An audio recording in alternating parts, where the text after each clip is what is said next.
sino que tampoco basta.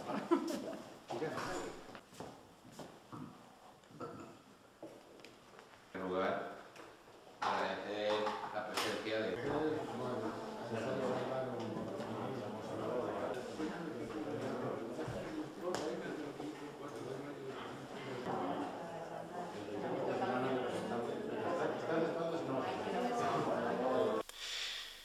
Es preocupante, pero real, que la inversión de este Gobierno por cada valenciano en 3 años de presupuestos generales del Estado haya bajado en 164 euros por habitante.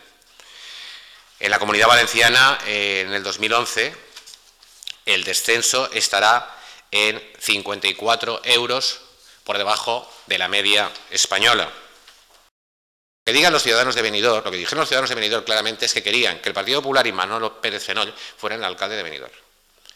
Si queremos ser serios y si queremos respetar la democracia y si queremos respetar los valores que todos creo que tenemos que respetar, tenemos que reconocer claramente que lo que dijeron, y lo dijeron además por mayoría absoluta, es que Manolo Pérez Fenoll fuera el alcalde de Benidorm y no que fuera Agustín Navarro, que es un alcalde que está ocupando de manera ilegal el Ayuntamiento de Benidorm. Desde el Partido Popular pedimos al Partido Socialista, a los militantes socialistas, a los militantes del Partido Socialista, que igual que han hecho en concreto con las primarias en Madrid, que no han hecho caso a la propuesta del señor Rodríguez Zapatero, pues les pedimos que por responsabilidad de Estado obliguen a Zapatero a convocar elecciones.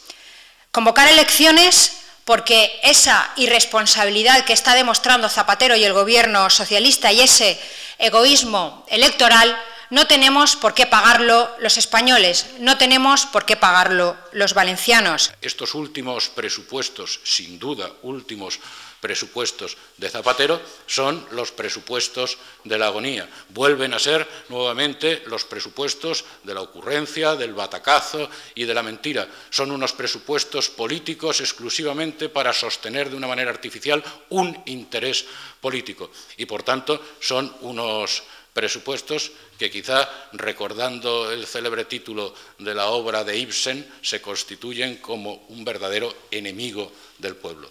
Zapatero ha hecho unos presupuestos que son enemigos del pueblo, enemigos de las necesidades de crecimiento de la economía y de recuperación de la economía española, enemigos de las necesidades de los sectores sociales más débiles, en definitiva, enemigos de la modernización y del futuro del país.